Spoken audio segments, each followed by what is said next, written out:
సభకు నమస్కారం. వేదిక మీద ఉన్న పెద్దలందరికీ కూడా నమస్కారం. మిత్రులారా, అందరం కూడా బతుకుతున్నాం. తన కోసం తాను బతికే వాళ్ళు కొందరు, తన కుటుంబం కోసం బతికే వాళ్ళు మరికొందరు, లేదా తన కులం కోసమే బతికే వాళ్ళు ఇంకా కొందరు ఉంటారు. కానీ పరుల కోసం, ముఖ్యంగా సమాజంలో బాధపడుతున్న వాళ్ళ కోసం, అణచివేయబడుతున్న వాళ్ళ కోసం, దోచుకోబడుతున్న వాళ్ళ కోసం, ఏ ఆధారం లేని ఆదివాసీల కండగా నిలబడేటటువంటి విధంగా ఒక ఆశయం, ఒక లక్ష్యం ఏర్పరచుకొని సమాజం రావాలని, దోపిడీ లేని సమాజం రావాలని, ఆకలి లేని సమాజం రావాలని, ఆత్మహత్యలు లేని సమాజం రావాలని, నిరుద్యోగం లేని సమాజం రావాలని, సంపద అందరికీ సమానంగా పంచబడాలని, ఇలాంటి ఉన్నతమైన ఆశయాలతో ఉండడం అనేది చాలా గొప్ప విషయం. మనందరికీ కూడా ఆశయాలు ఉంటాయి. చాలా మందికి ఆశయాల కోసం కృషి చేస్తాం. మనంతటా మనం కొన్ని ప్రయత్నాలు చేస్తాం. ఏదో చేదో వాదాలుగా సపోర్ట్ చేస్తాం మనం. కానీ తనకున్న ఉద్యోగాన్ని వదిలిపెట్టి, కుటుంబం ఉంది, భార్య ఉన్నారు, పిల్లలు ఉన్నారు, చిన్నగా ఉన్నారు వాళ్ళు కూడా, అలాంటి పరిస్థితుల్లో ఒక ఉద్యోగాన్ని వదిలిపెట్టేసి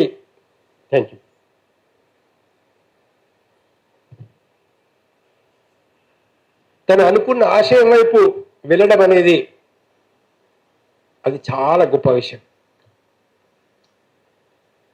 100కి 1,00,00,000కి ఎవరో ఒకరు తనకున్నటువంటి ఉద్యోగాన్ని వదులుకొని ఉద్యోగంలోకి పోతారు. వాళ్ళ త్యాగాల్ని మనం గుర్తించాల్సిన అవసరం ఉంది. తర్వాత ఎన్నో ఒడిదొడుకులు జీవితంలో ఎదుర్కొంటారు. రిప్రెషన్ వస్తుంది, సప్రెషన్ వస్తుంది, కేసులు అవుతాయి, అరెస్టులు అవుతారు, రకరకాల వస్తారు. చాలామంది చాలా సందర్భాల్లో ఆ పరిస్థితిని తట్టుకోలేక బయటకు వచ్చేసిన సందర్భాలు ఉంటాయి. కానీ తుటాలు తగిలిన తర్వాత కూడా తన ప్రాణం పోతుందని తెలిసిన తర్వాత కూడా ఒక మొక్కబోని ధైర్యంతో విప్లవోద్యమాలను బలపరచడం, లేదా అమరులైనటువంటి వాళ్ళ కోసం అక్కడికి వెళ్ళడం, పాటలు పాడడం, అది ఎంతో గొప్ప విషయం అన్నట్టు. ఈ రెండు చాలా గద్దర్ జీవితం నుంచి మనం తెలుసుకోవాల్సినటువంటి విషయాలు. సరే, ఆయన అనుసరించిన పద్ధతి, అనుసరించినటువంటి ఒక పాలసీ, చివరి రోజుల్లో ఆయన ఆలోచన విధానం మరి ఎలా ఉండాలా, కులమత వివక్షత లేనటువంటి ఒక సమాజం వైపు చూడడం, వర్ణ వివక్షకు వ్యతిరేకంగా నిలబడ్డం, అవన్నీ కూడా చాలా ఎట్టెట్లా మార్పు వచ్చింది ఆయన ఆలోచన ధోరణిలో గమనించారు.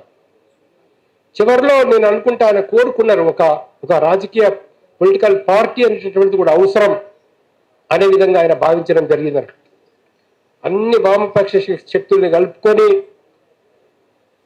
సమాజాన్ని కోరుకునే వాళ్ళని కలుపుకొని, సామాజిక శక్తుల్ని కూడా తనెంబడి తెచ్చుకొని, వివక్షకు వ్యతిరేకంగా నిలబడే వాళ్ళందరూ కూడా కలుపుకొని ఒక నూతన రాజకీయ వ్యవస్థ రావాలని చెప్పేసి ఆయన కోరుకోవడం జరిగింది. సరే, ఏది ఏమైనా ఈరోజు వారి యొక్క ఆశయాలని మనం గమనిస్తూ దృష్టిలో పెట్టుకొని పోవాలా.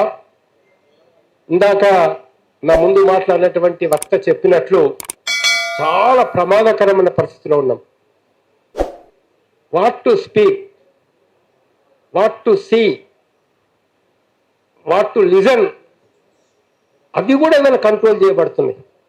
వాస్తవం, ఏ పాట పాడాలా, ఎలాంటి సినిమా చూడాలా, మనం ఏ పుస్తకం చదవాలా కూడా ఆ స్వేచ్ఛ మనకు లేకుండా పోతున్నది. ఆర్టికల్ 19 ఫ్రస్ట్రేట్ అయ్యేటువంటి పరిస్థితులు మన భారతదేశంలో కల్పిస్తున్నాం. ఒక్కొక్క వ్యవస్థను చేతిలోకి తీసుకుంటున్నారు. ఎన్నికల కమిషన్, ఈడీ, సిబిఐ ఒక్కటి కాదు.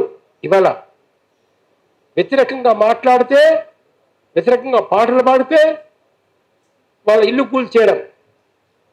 ఇక్కడ ఏ చట్టం చెప్తున్నది? కాన్స్టిట్యూషన్ ఏం చెప్తున్నది? మరి రైట్ టు లైఫ్ లేదా? మనకు రైట్ టు ఈక్వాలిటీ లేదా? అంటే ఏదో మేము అన్యాయానికి వ్యతిరేకంగా చేస్తున్నామంటే 60,000 కోట్లు, 70,000 కోట్లు, 20,000 కోట్లు ప్రజాధనాన్ని ముంచి సిబిఐ కేసులై, ఏసీబీ కేసులై ఉన్నటువంటి ఒక నాయకులు బీజేపీలో చేరగానే వాషింగ్ పౌడర్ నిర్మ మాదిరిగా శుభ్రంగా బయటకు వచ్చేస్తున్న పరిస్థితి.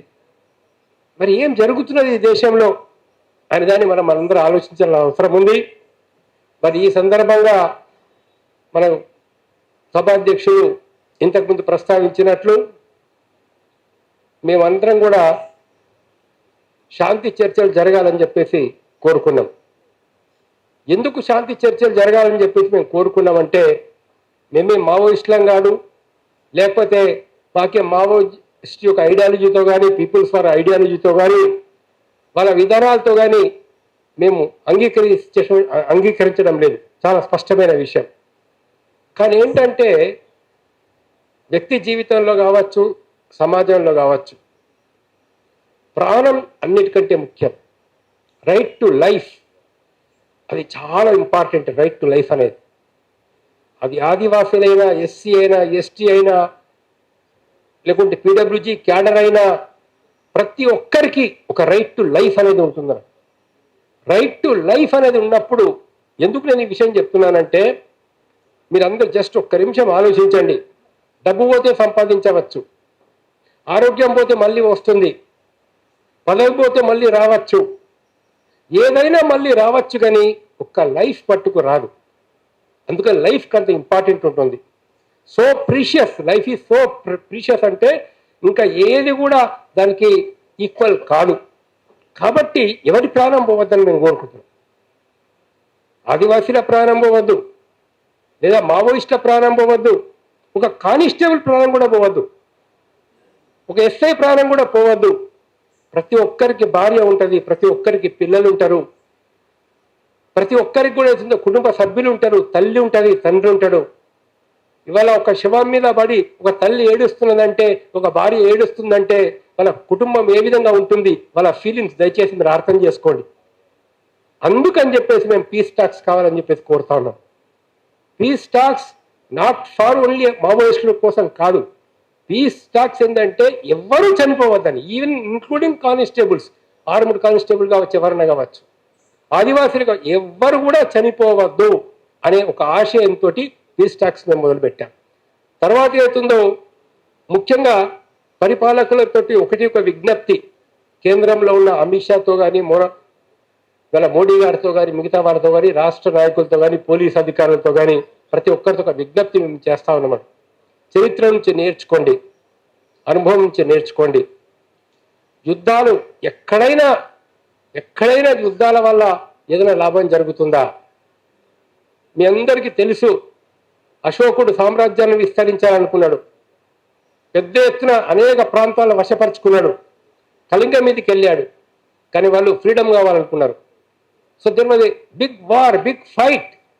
మరి అంత పెద్ద యుద్ధంలో ఎంతమందో చనిపోయారు, ఎంతమంది క్షతగాత్రులు అయ్యారు, కాళ్ళు పోయినాయి, చేతులు పోయినాయి. అది మరి ఏ పరిస్థితిలో తెలియదు, కానీ అశోకుడు వార్ ఫీల్డ్కి వెళ్తారు, యుద్ధ భూమికి వెళ్తాడు. అక్కడ ఆ చనిపోయిన శవం మీద భార్య ఏడుస్తూ ఉంటే, పిల్లలు ఏడుస్తూ ఉంటే, కన్న తల్లి అక్కడ బాధపడతా ఉంటే, అవన్నీ చూసి చేతులు దిగిపోయిన వాళ్ళు, కాళ్ళు దిగిపోయిన వాళ్ళు, ఆ సీన్, ఆ రక్త ప్రవహించడం, అవన్నీ చూసిన తర్వాత అతని దానిలో ఒక మార్పు వచ్చింది. ఎంత ఉపయోగకరమైన, ప్రపంచానికి ఎంత ఉపయోగకరమైందంటే ఆయన బౌద్ధ మతాన్ని స్వీకరించాడు. బౌద్ధ మతాన్ని స్వీకరించడమే కాదు, బౌద్ధ మత ప్రచారం చేశాడు. ఒక్క దేశంలో కాదు, ఈరోజు శ్రీలంకలో, మయన్మార్లో, చైనాలో, జపాన్లో, అనేక దేశాల్లో బౌద్ధం వచ్చిందనంటే ఆ రోజు అశోకుడు చేసినటువంటి కారణం. ఎన్నో స్తూపాలు ఆయన నిర్మించాడు. అసలు ఎంత అంటే రోడ్లకు ఇరువైపులా చెట్లు నాటించడం, పశువులకు నీళ్లు తాగడానికి ఆయన తొట్లు ఏర్పాటు చేసినాడు, పశు వైద్యశాలను ఏర్పాటు చేసినాడు. భారతదేశంలో ఒక డెవలప్మెంట్ జరిగింది అంటే ప్రజలకు అనుకూలంగా జరిగింది అని అంటే అశోకుడి కాలంలో. ఈరోజు పాలకులకు చెప్తాన్నాం మేము, అశోకుడి మాదిరిగా మీ పేరు కూడా చరిత్రలో మిమ్మల్ని గురించి మంచిగా అనుకోవాలంటే అశోకుడిని ఫాలో అవ్వండి మీరు. అశోకుడిని ఫాలో అవ్వండి మీరు.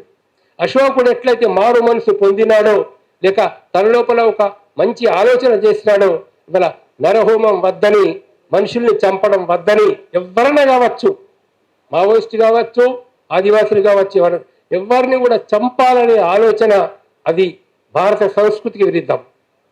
సర్వే జను సుఖినో భవంతు అంటాం, లోకా సమస్త సుఖినో భవంతు అంటాం, బహుజన సుఖాయ అని చెప్పేసి మనం చెప్తాం. ఇన్ని ప్రతి మనిషిలో ఉన్న ఆత్మ ఒకటి అని చెప్పేటటువంటి సిద్ధాంతం మాదని చెప్తున్నారే మీరు. మేము ధర్మాన్ని రక్షిస్తామని చెప్తున్నారే. మరి ఆయుధాలు మేము వాడము అని చెప్పిన తర్వాత, ఒక రకంగా చెప్పాలంటే ఆయుధాలు మేము కింద పెడతాము అని చెప్పిన తర్వాత అతన్ని చంపవచ్చని ఏదైనా ధర్మం చెప్తుందా? యుద్ధ భూమి నుంచి వెళ్ళిపోయే వాళ్ళను మనం చంపొచ్చా? ఇది బాగా ఆలోచించాలని చెప్పేసి అమిత్ షా గారికి, మోడీ గారికి, కేంద్ర ప్రభుత్వానికి, అదేవిధంగా రాష్ట్ర ప్రభుత్వానికి, పోలీస్ అధికారులు కూడా మేము విజ్ఞప్తి చేస్తా ఉన్నాము. శాంతిని కాపాడడానికి మీరు ప్రయత్నం చేయాలని చెప్పి కోరుతా ఉన్నాము. మరి వాళ్ళు వస్తారా? జనజీవన మంత్రిలోకి వస్తారా? వాళ్ళు కూడా మళ్ళా ఒక పొలిటికల్ పార్టీగా ఏర్పడతారా? ఇప్పుడు మళ్ళా వాళ్ళ ఆయుధాలు కొనసాగిస్తారా? అది ఆ చర్చ పక్కన పెట్టండి. అనుభవంతో వాళ్ళు కూడా నేర్చుకోవాలా. అనుభవంలో వాళ్ళు కూడా నేర్చుకోవాలా. అనుభవం ఏం చెప్తుంది, ఏది సాధ్యం ఏది సాధ్యం కాదు. ఈరోజు టోటల్ ఆ రోజున్న రష్యా పరిస్థితులు ఏంటిది, ఆ రోజున్న చైనా పరిస్థితులు ఏంటిది, ఆ రోజు ఉన్నటువంటి రవాణా సౌకర్యాలు ఏంటి చైనాలో, ఈరోజు భారతదేశంలో రవాణా సౌకర్యాలు ఏంటి, ఈరోజు హెలికాప్టర్ ద్వారా లేదా డ్రోన్ల ద్వారా కొన్ని నిమిషాల్లో కొన్ని గంటల్లో ఏ ప్రాంతానికైనా పోయే పరిస్థితి ఉన్నది. సో ఇవన్నీ పరిస్థితులను కూడా ఆలోచించాలా. అయితే దోపిడీ జరుగుతలేదా, అప్రెషన్ లేదా, సప్రెషన్ లేదా, కాన్ఫ్లిక్ట్ లేదా? Conflict will be always there. As long as exploitation is there, conflict will be there. Contradictions ఉంటాయి సమాజంలో, బట్ ఆ కాంట్రడిక్షన్స్ ఎలా పరిష్కారం చెయ్యాలనే విషయం లోపల ఆలోచించి న్యాయమైన పోరాటాలు వద్దని ఎక్కడ మనం చెప్పడం లేదు. కానీ అది ఏ విధంగా చెయ్యాలా, ఎట్లా చెయ్యాలనే విషయం లోపల ఇటు మావోయిస్టులు కూడా పునరాలోచించాలని చెప్పేసి వాళ్ళకు కూడా మేము విజ్ఞప్తి చేస్తున్నాం.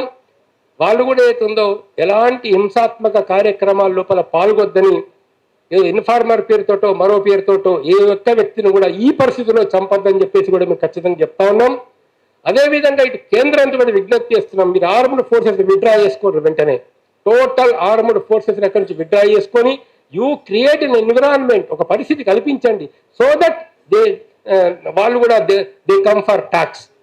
మీరు ఒక టేబుల్ దగ్గర పిలవండి, మాట్లాడండి, వాళ్ళ సమస్యలు ఏంటి, వాళ్ళ పరిష్కారాలు ఏంటి, ఏ విధంగా ఏ టర్మ్స్ అండ్ కండిషన్స్లో మీరు ఒక మంచి సెటిల్మెంట్ చేసుకోవచ్చు. And this settlement will be very much useful for the development of country. ఈ సెటిల్మెంట్ వల్ల ఒక పీస్ ఏర్పడుతుంది. ఈ సెటిల్మెంట్ వల్ల గ్రామీణ ప్రాంతాలు ఎస్సీ ఎస్టీ దళితుల మీద అక్రమాలు జరుగుతున్నాయో అవి ఆగిపోయే అవకాశం ఉన్నది. ఒక మంచి ఎన్విరాన్మెంట్ క్రియేట్ చేయాలని చెప్తూ, దానికి మేధావులు ప్రతి ఒక్కరు కూడా ఆలోచించే వాళ్ళు, హృదయం ఉన్న వాళ్ళు కూడా kindly not only think with brain, think with heart also, హృదయంతో కూడా మీరు ఆలోచించాలని చెప్తూ ప్రభుత్వాన్ని విజ్ఞప్తి చేస్తూ మరి నాకు ఈ అవకాశం కల్పించినందుకు మీ అందరికీ ధన్యవాదాలు చెప్తూ సెలవు తీసుకుంటాను.